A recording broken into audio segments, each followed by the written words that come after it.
মহামান্য আদালতৰ পৰা এটা ভাল খবৰ পাম। দুখীয়াই বিচৰা ধৰণে শাস্তি পাব, কেপিটেল পানিছমেণ্ট যিটো বিচাৰি আছোঁ আমি সকলোৱে, গতিকে সেইটোৱে পাম বুলি আশা লৈ পেলাই আজি ন্যায়ালয়ত আহিছোঁ। উকিলে কৈছে আপোনালোকৰ পক্ষ যে মৃত্যুদণ্ড বিচাৰিব, আপোনালোকেও নাই, এইটোতো হয়েই, তেওঁলোকৰ মৃত্যুদণ্ড প্ৰাপ্য তেওঁলোকৰ। আচলতে সেইটোৱে উকিলেও মানে অধিবক্তাৰ ফালৰ পৰাও সেইটো আহিছে আৰু তেওঁলোকে শুনানিৰ কালত সেইটো বিচাৰিছিলে বা তেনেকুৱা ধৰণৰ যুক্তি প্ৰদৰ্শন কৰিছিলে।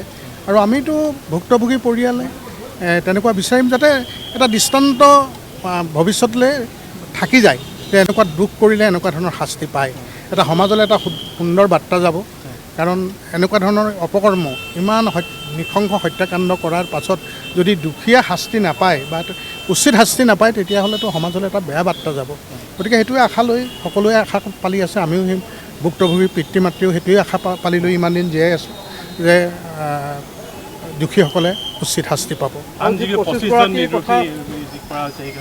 সেই বস্তুটো আমাৰ এতিয়াও বোধগম্য এতিয়াও হোৱা নাই যে কি কাৰণে তেখেতলোকে অভিযুক্ত নহ'ল, দোষী সাব্যস্ত নহ'ল।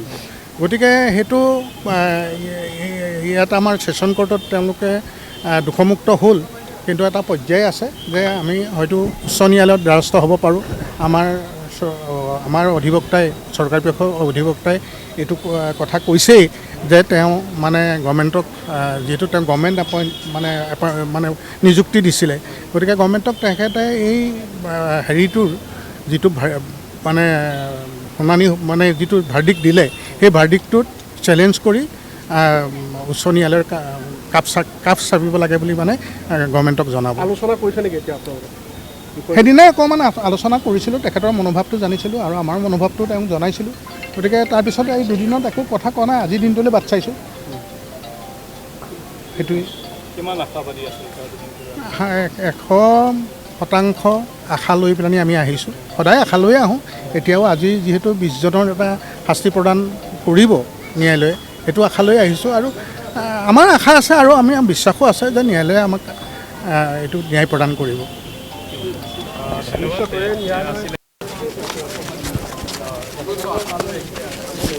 ঘোষণা হ'ব সকলোকেই তাৰমানে ধাৰা 302ৰ অধীনত দোষী সাব্যস্ত কৰিছে। এতিয়া আমি আশা ৰাখিছোঁ যে মূল দোষী যিকেইজন আছে, মূল দোষী কেইজনক অন্ততঃ ফাঁচীৰ হুকুম হ'ব বুলি আমি আশা ৰাখিছোঁ। আৰু কি হয় সেইটো আজি মহামান্য আদালতে কি কৰে তাৰ ওপৰত আমাৰ ভৱিষ্যতৰ কৰ্মপন্থা নিৰ্ভৰ কৰিব।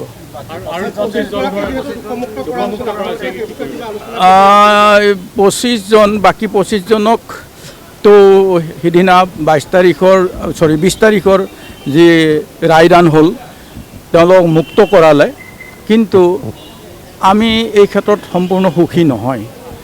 কাৰণ তেওঁলোকৰ ভিতৰতো দোষী ব্যক্তি আছিল বুলি আমাৰ ধাৰণা আছিলে আৰু আমাৰ অধিবক্তাসকলেও এই একে কথাই কৈছে।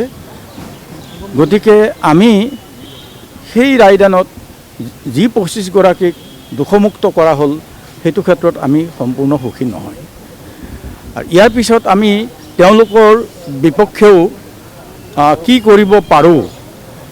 কৰিব পাৰোঁ আমি সেইটো হয়তো পিছত আলোচনা বিবেচনা কৰিম আৰু আমাৰ অধিবক্তাসকলৰ লগতো আলোচনা কৰি পেলাই আমি পৰৱৰ্তী কাৰ্যপন্থা হাতত ল'ম।